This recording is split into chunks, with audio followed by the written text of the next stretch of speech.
aula de hoje eu vou falar da formação do contrato, a partir do artigo 427 do Código Civil. Tudo bem, pessoal? Só que antes, vou falar para vocês o seguinte. Provavelmente vocês estão tendo acesso a essa aula pelo Instagram ou pelo YouTube. Então eu quero que vocês deixem aqui para mim os comentários de todas as dúvidas que porventura vocês tiverem a respeito desse conteúdo. Tudo bem? Porque através dessas dúvidas eu vou posteriormente, respondê-las ao vivo, provavelmente aqui também através do Instagram. Tudo bem? Vou marcar uma live, através dessa live a gente tira todas as dúvidas. Vamos lá então? Formação do contrato. Beleza, professor, antes de você tratar da formação do contrato, o que seria uma relação contratual? Então, olha só, uma relação contratual, gente, nada mais é do que uma relação em que duas pessoas se envolvem através da manifestação de vontade com o intuito de criar ali uma relação jurídica, que é chamada de relação jurídica contratual, tá bom? Então, olha só, contrato nada mais é do que uma relação entre duas pessoas com vontades antagônicas, uma pessoa com vontade distinta de outra, mas com um intuito fim que é uma relação jurídica. Os contratos, para se formarem, eles precisam de no mínimo duas pessoas. Então presta atenção no que eu vou falar. Quanto à formação, o contrato ele é sempre bilateral. Quanto à presença de obrigações, quanto à responsabilidade das partes na relação contratual, aí o contrato ele pode ser unilateral, exemplo da doação, do comodato. Ele pode ser bilateral, o típico exemplo de compra e venda, locação, ou ele pode ser plurilateral, que é quando existe obrigação e responsabilidade para duas ou mais pessoas, tá bom? Então olha só, quanto à formação, o contrato ele é sempre bilateral. Beleza, então o contrato nada mais é do que manifestação de duas ou mais pessoas com uma vontade de produção de relação jurídica, que gera, na maioria das vezes, a obtenção de um bem ou de uma prestação de serviço ao final. Beleza? Beleza. Sabendo a noção de que é um contrato, é necessário saber também quais são os momentos que o contrato ele percorre até que tenha o seu aperfeiçoamento, até que ele seja concluído. Então olha só, pessoal, contrato é uma relação jurídica entre duas pessoas que precisa passar por algumas etapas até que seja concluído. Veremos agora quais são essas etapas. Bom, são 3 etapas. Essas etapas são chamadas de etapa de negociação preliminar, tratativa ou pontuação, é a mesma coisa, a doutrina trata dos nomes dessas 3 formas, negociação preliminar, tratativa ou pontuação. Qual é essa fase, professor? É a fase em que as pessoas estão negociando, elas estão pensando para saber se há ou não o interesse em produção daquela relação jurídica, se há vantagens ser feita ou não aquela relação contratual. Essa é a fase de negociação preliminar. É pacífico na doutrina que essa fase de negociação preliminar ela não obriga os pretensos contratantes, salvo se gerar em algum deles algum tipo de expectativa de direito. Mas como regra geral, então, a fase de negociação preliminar não obriga os pretensos contratantes. Beleza, após a fase de negociação preliminar, vem a fase da proposta. Essa fase da proposta ela já obriga os contratantes segundo o artigo 427 do Código Civil, que diz o seguinte, olha só, artigo 427, a proposta de contrato obriga o proponente, se o contrário não resultar dos termos dela, da natureza do negócio ou das circunstâncias do caso. Então olha só, a segunda fase do contrato obriga o pretenso contratante. A proposta obriga o proponente. Daqui a pouco eu vou dizer para vocês quem é o proponente, tá bom? Beleza. Então existe a fase de negociação preliminar, existe a fase da proposta. A última fase, então, é a fase da aceitação. É na aceitação que se aperfeiçoa o contrato. É na aceitação, gente, que o contrato ele é concluído. Tudo bem? Então são fases, repetindo, presta atenção no titio, são fases da formação do contrato. Negociação preliminar, proposta e aceitação. Obviamente, para que essas fases elas aconteçam, é necessário que haja participação de alguns sujeitos. né? Eu disse para vocês que os contratos se formam com duas ou mais pessoas. Então essas pessoas, elas praticam condutas para a formação do contrato. Mas quais são essas pessoas? Elas são chamadas pela doutrina de proponente, aquele que faz a proposta, e de oblato ou óblato, tá? Aquele que aceita a proposta. Aceita ou, melhor, aquele que recebe a proposta. Porque após o recebimento ele pode aceitar, ele pode negar a proposta ou simplesmente fazer uma contraproposta. Então olha só, pessoal, são sujeitos da relação contratual. Proponente de um lado, aquele que faz a proposta, e o óblato de outro. O proponente é aquele que dá o pontapé inicial na formação do contrato, é ele que faz a proposta. E essa proposta é direcionada a quem? Ao óblato. Esse óblato, pessoal, ele tem, olha só, a possibilidade de 3 condutas. O óblato ele pode aceitar a proposta sem nenhum tipo de modificação, ele pode negar a proposta ou ele pode fazer uma contraproposta.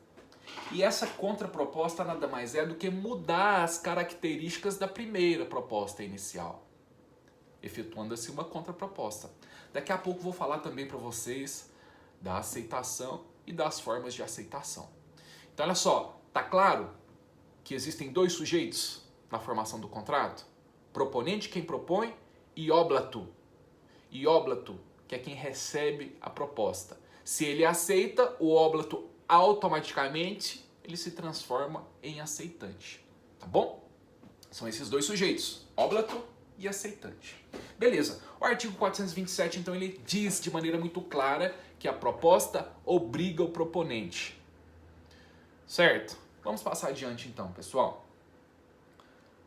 O artigo 428, ele trata das exceções. A regra geral, artigo 427, diz que a proposta obriga o proponente. O artigo 428 traz a exceção. E ele fala no seu caput, deixa de obrigar a proposta que, olha só, deixa de obrigar a proposta que, inciso 1, for feita sem prazo a pessoa presente e ela não aceitar imediatamente. Peraí, professor, mas o que é uma proposta feita à pessoa presente? Nós veremos aqui que o artigo 428 trata de pessoa presente e trata também de pessoa ausente. Mas o que são pessoas presentes e ausentes? Analisando de maneira simplória, né? Pessoa presente é aquela que está no mesmo local que o proponente. Se o oblato está no mesmo local que o proponente, logicamente, então, um contrato feito entre pessoas presentes, não é isso? De certa forma, sim. Mas cuidado, porque a doutrina considera o seguinte, pessoal. A proposta pode ser feita à pessoa presente, se, obviamente, elas estiverem no mesmo local, porém, considera-se também proposta feita à pessoa presente aquela que foi feita através de um instrumento que possibilita a comunicação rápida e eficaz entre o proponente e o óblato. Então, se Paulinei, por exemplo, está aqui em Rio Verde e faz uma proposta para João, que está lá em São Paulo, se a proposta foi feita por telefone ou mensagens e a comunicação entre eles acontece de forma rápida e eficaz, a proposta é feita à pessoa presente. De outra forma, a proposta feita à pessoa ausente é aquela em que proponente e óblato estão em locais distintos, em locais diversos. Tá, professor, mas como que ocorre então a comunicação entre esses dois? A comunicação vai ocorrer, segundo a doutrina, por telegramas, por cartas. E a característica dessa comunicação é que ela é lenta. Ela é eficaz, porém ela é lenta, ela não é precisa. Existe a necessidade da ocorrência de um lapso temporal para que, primeiro, o óblato tenha conhecimento da proposta e depois para que ele a responda. Então, olha só, atenção. A proposta pode ser feita a 2 tipos de pessoas. Pessoas presentes e pessoas ausentes. Pessoas presentes, aquelas que estão no mesmo local ou estabelecem uma comunicação rápida e eficaz. Pessoa ausente, aquela que está em local diverso e não existe a possibilidade de uma comunicação rápida e eficiente. Simples, né, pessoal? Beleza, então presta atenção agora na redação do artigo 428, que trata da exceção do artigo 427, que diz que a proposta obriga. 428 diz que a proposta deixará de ser obrigatória quando? Inciso 1. For feita sem prazo a pessoa presente e esta não aceitar imediatamente. Tem uma expressão que é muito comum que é a seguinte: é pegar ou largar. Já ouviram essa expressão?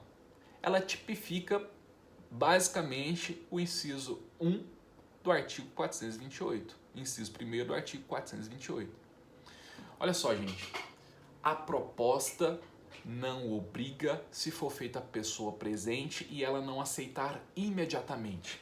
Então, olha só. Se eu estou frente a frente com o oblato, eu, Paulinei, proponente, estou frente a frente com o João, o oblato, e faço uma proposta para ele, sem prazo, ele tem que aceitar naquele momento.